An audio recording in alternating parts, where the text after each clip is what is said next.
Muito bem, muito boa tarde a todos. Segunda-feira, dia 3 de junho de 2024, meio-dia e 20 minutos. Estou aqui do Rio de Janeiro para tratar com vocês sobre essa notícia que acordou hoje a comunidade do planejamento sucessório, deixando todo mundo em alvoroço. Eu acho que foi o tema mais comentado na manhã dessa segunda-feira, o tema que veio de uma notícia publicada pelo Estadão, dando conta de que a Fazenda pretende propor taxação de previdência como herança. Como diz a matéria, a Fazenda vai propor taxação de previdência privada em herança.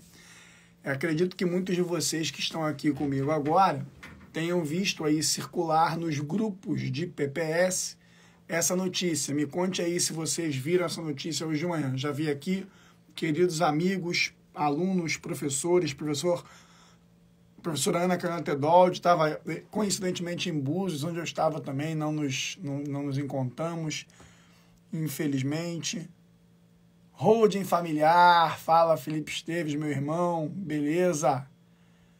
E aí, vocês viram essa notícia hoje de manhã nos grupos de PPS, galera, sobre a matéria do Estadão, de que a Fazenda pretende taxar de TCMD a previdência privada? Então, vamos conversar um pouquinho sobre isso, tá? Vamos conversar um pouquinho sobre isso. Em primeiro lugar, a gente tem que entender a dinâmica hoje da previdência privada no Brasil, no que toca à sua natureza jurídica e às suas modalidades. Só aí a gente vai poder conversar sobre essa eventual tributatividade, se é que ela é eventual, tributatividade da previdência privada no Brasil. Previdência no Brasil se divide, como eu ensino nas minhas aulas da engenharia do planejamento sucessório, em previdência pública e previdência privada. Previdência pública, INSS, com que estamos acostumados com as notícias, e a sua incapacidade de prover efetivamente e manutenir a vida de uma pessoa que esteja já em fase de não trabalho, de não produtividade. A previdência privada, nós dividimos em dois universos, a previdência privada fechada e a previdência privada aberta. São regidas pela Lei Complementar 109 de 2001, ano da minha formação na graduação em Direito, e é a matéria que eu tenho até um certo apreço, porque foi uma das coisas que vieram ali como mudança logo na minha formação, no fim da minha graduação, a Lei Complementar 109 de 2001. A previdência privada fechada está atrelada a vínculos jurídicos normalmente empregatícios e ou associativos, como, por exemplo, a Previ do Banco do Brasil, Petros da Petrobras, a FASC, Fundação Albino Souza Cruz, da Companhia de Tabaco, e assim sucessivamente. Não são produtos previdenciários acessíveis a qualquer um, são previdências privadas fechadas. E, de outro lado, nós temos a previdência privada aberta, esta funcionando como produtos do sistema financeiro, para que você possa, então, aportar em acumulação durante a sua vida produtiva e obter uma renda quando na etapa da sua vida menos produtiva, né, ou até improdutiva, se for o caso.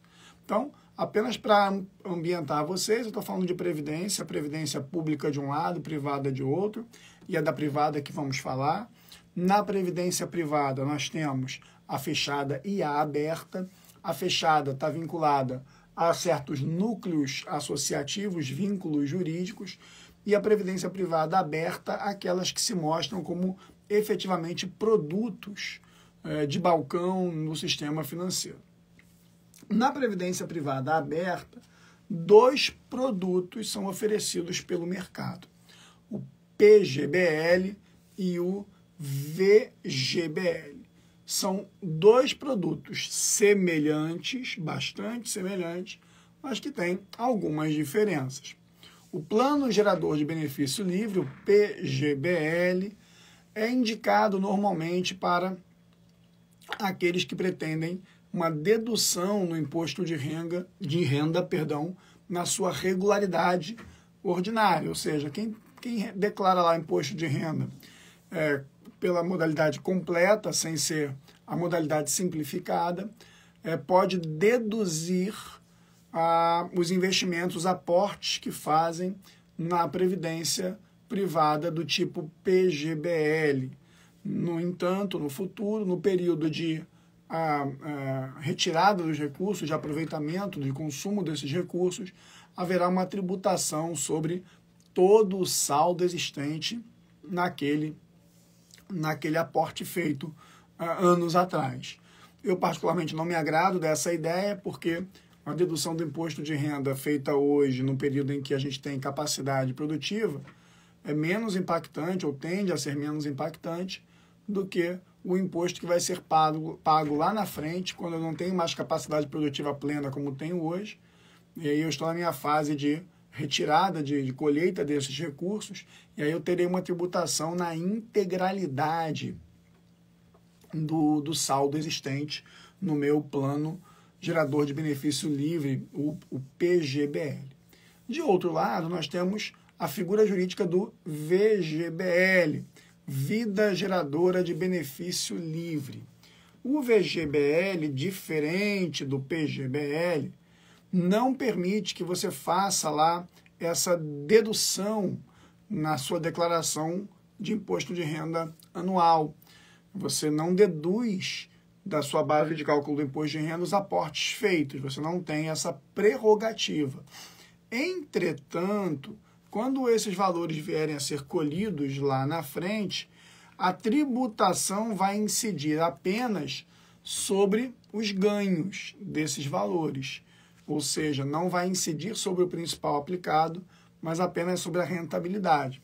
Então, ele tende a ser menos interessante tributariamente hoje, mais interessante tributariamente no futuro, porque vai haver apenas a incidência de tributação sobre a vantagem econômica do tempo, né? O dinheiro parado remunerando nas mãos da seguradora que administra o seu plano de previdência. Já o PGBL não, você permite a dedução hoje na fase de acumulação, entretanto a tributação é sobre todo o saldo lá na frente. Como eu disse, eu, Pablo, pessoalmente, é uma opinião pessoal, mais me agrado de eu ter o recolhimento tributário hoje e uma não incidência no todo amanhã, ou seja, no modelo VGBL, considerando que minha capacidade de geração de renda hoje é maior do que aquela que eu terei no futuro, pelo menos é o que se tem aí na maioria das vezes no cidadão comum brasileiro. Pois bem, a questão da tributação a título de ITCMD desses valores surge inicialmente em algumas fazendas estaduais e distrital, o DF tem uma influência nisso, em que perceberam alguns estados e o DF que as pessoas estavam usando a Previdência para planejamento sucessório, efetivamente, e, consequentemente, usando a Previdência para deixar de recolher ITCMD sobre uma parte do patrimônio familiar, a parte investida no plano de previdência privada, modelo PGBL ou modelo VGBL. Então, em primeiro lugar, pessoal, essa notícia que está assombrando aí amanhã, da segunda-feira, como se fosse a coisa mais escabrosa do mundo, né? Para quem já está no universo do planejamento patrimonial sucessório, está efetivamente acostumado a lidar com a discussão sobre a tributatividade do ITCMD nesses planos de previdência privada. Como eu disse, alguns estados iniciaram, num primeiro momento, autuações buscando ali uma transmutação de forma, dizendo, olha, isso não é bem previdência, é investimento e tal. Rio Grande do Sul, DF, Minas, né, foram estados que demonstraram essa aptidão, esse interesse para essa tributatividade. Posteriormente, alguns estados passaram a prever na sua legislação essa possibilidade, tendo como fato gerador do ITCMD os saldos recebidos por sucessores no caso de morte do investidor, né, do poupador. Vamos usar a expressão aqui, sem querer tratar plano de previdência como investimento propriamente dito. Então, um exemplo bacana disso é o estado do Rio de Janeiro, que em 2015, aproveitando a onda de quando o STF disse em 2013 que o ITCMD poderia ser progressivo, resolveu mudar a legislação estadual em 2015 para prever a progressividade e aproveitou também para prever expressamente a tributatividade do ITCMD no caso de PGBL e de VGBL. No caso do Rio de Janeiro, nós tivemos uma situação muito interessante. Por quê? No caso do VGBL, as normas a ele atinentes dizem que os valores passados aos beneficiários são passados a título de seguro de vida. Daí a expressão VGBL, Vida Geradora de Benefício Livre. E segundo o artigo 794 do Código Civil, e prestem atenção, porque agora isso tem absoluta relação com essa matéria de hoje, nos termos do artigo 794 do Código Civil, o seguro de vida e de acidentes pessoais, para o caso de morte, não é considerado herança para nenhum efeito jurídico. Nenhum efeito jurídico. Nenhum é nenhum. Ou seja, não integra a herança, não se discute, em princípio, a questão de disponível versus legítima e, principalmente, não poderia ser incluído na base de cálculo do ITCMD, visto que não é considerado herança. Então, esse é um aspecto muito interessante. No caso do Rio de Janeiro, nós tivemos uma declaração de inconstitucionalidade na legislação estadual do Rio, reconhecendo que, no caso do VGBL, não se poderia ter a tributação de ITCMD, porque os herdeiros, ou melhor, os beneficiários, que podem ou não ser herdeiros, recebem o valor indenizatório a título de seguro de vida. E assim tem entendido o STJ em diversos precedentes. Não são poucos os precedentes que tem no STJ a interpretação pela impossibilidade de tributação de ITCMD no VGBL, dada a sua natureza securitária. Por outro lado, há também decisões reconhecendo a tributatividade, quando houver previsão na legislação estadual, como no Rio tem, da tributação no caso do PGBL, porque aí teria a natureza de pecúlio, né? Um saldo que não foi usado pelo poupador em vida, ele morre, esse saldo é transpassado a título sucessório como uma forma de pecúlio. Sobre esse assunto, o STF, prestem bastante atenção, tem em julgamento nesse momento um tema repetitivo, o tema 1214 do STF, cuja discussão é exatamente essa: possibilidade ou não de incidência do ITCMD no PGBL e no VGBL. E eu já tenho dito isso nas minhas aulas, quem é meu aluno do EPS já me ouviu falar isso, que a probabilidade do STF julgar na mesma forma que julgou o TJ do Rio, que reconheceu pela não tributatividade de TCMD no VGBL e pela tributatividade de TCMD no PGBL, me parece que o STF vai seguir a mesma linha. Não tem muito para onde correr, observadas as decisões anteriores do STJ, as decisões dos estados e a própria natureza de cada um dos dois institutos. Pois bem, aí agora vem hoje a notícia do Estadão dizendo que a Fazenda quer propor a taxação da previdência privada a título sucessório, tanto para PGBL quanto para VGBL. Aí a pretensão da Fazenda seria a edição de um projeto de lei complementar para prever isso.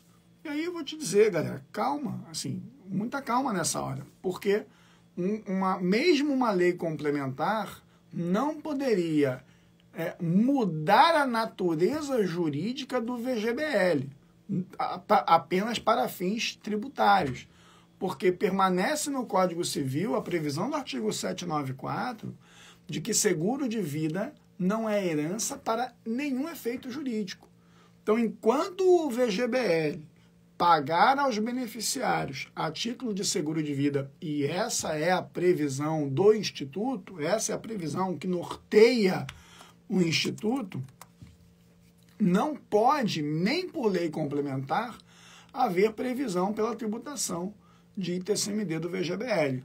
Por outro lado, do PGBL, me parece que sim. Me parece ainda que os estados poderiam autonomamente, desde logo, prever isso em suas legislações estaduais, como fez o Rio de Janeiro em 2015, ou como quase fez São Paulo com o PL 250, que acabou arquivado e que previa o aumento do ITCMD, mas também previa a tributação dos planos de previdência. Agora, será que pode vir do governo uma tentativa um pouco mais ampla de mudar o instituto do VGBL, ou seja, acabar com o instituto tal qual nós o conhecemos? Cara, aí é outra história. Aí, sem sombra de dúvidas, a gente teria que ter uma mudança da Lei Complementar 109 de 2001, que é quem trata do Instituto da Previdência Privada. Então, vamos esperar. Mas, antes de qualquer coisa, acalmem-se aí, não fiquem com esse desespero. Eu vi que hoje as pessoas estavam realmente comentando demais nos grupos de PPS essa matéria do Estadão, mas fiquem calmos, eu acho que ainda tem muita coisa pela frente e vamos esperar o julgamento do tema 1412 do STF, que vem para nós, para traduzir isso, para dar uma resposta sobre isso, para a gente ver, 1412 não, 1214, perdão, tema 1214 do STF, que vem para dar uma resposta sobre isso e pode, inclusive, orientar o governo em relação a esse projeto de lei, para não ficar criando litígio desnecessário entre o Estado, e o Estado no sentido mais amplo, e o particular, né, o recolhedor de impostos. É isso, pessoal. Eu espero que isso tenha ajudado vocês. Olha, Vinícius Marinho está aqui, agora que eu te vi aí, meu irmão. Ô, Vinícius, a gente podia fazer uma live sobre isso. Eu não sei se você tem impedimento para tratar desse assunto. O Vinícius é diretor financeiro da Bradesco Seguros e Previdência, e trata do assunto dentro da Bradesco, né? Seria uma honra, cara, se você em algum momento pudesse trocar uma ideia sobre isso, né? Olha lá, ó, 1,5 tri em estoque, né? Ou seja, é um negócio que hoje tem isso estocado, investido, movimentado, 1,5 tri, que dado, hein, meu irmão? E aí essa manchete gera muita dúvida, deve ter gerado inclusive na ponta, né, Vinícius? Na rapaziada do balcão aí, ou seja, os corretores e tal, o pessoal de banco, deve ter gerado realmente um desconforto muito grande, porque um dos atrativos na venda do VGBL é exatamente a não tributatividade. Então, ó, o Vinícius já sinalizou positivamente que a gente pode tocar uma live dessa. Acho que vai ser bacana, hein, cara? Já gostei da ideia. Vou depois te mandar uma mensagem aqui pra gente marcar isso. Curtir a vibe da live. É isso, pessoal. Então é só para acalmar os humores de vocês, né? Entender que, na verdade, tem muita coisa por trás disso. Não é apenas uma canetada do governo, né? E a gente tem que ter parcimônia para tocar as informações de maneira clara e de maneira técnica para vocês. Um beijão para vocês, uma ótima semana, um bate-papo curtinho aqui de 20 minutos. Consegui fazer um bate-papo de 20 minutos, isso é inédito, é inacreditável. Normalmente eu fico 1 hora e 15 aqui com vocês em live, mas mais para atualizar vocês sobre isso. Obrigado, ótima semana para vocês aí, pessoal.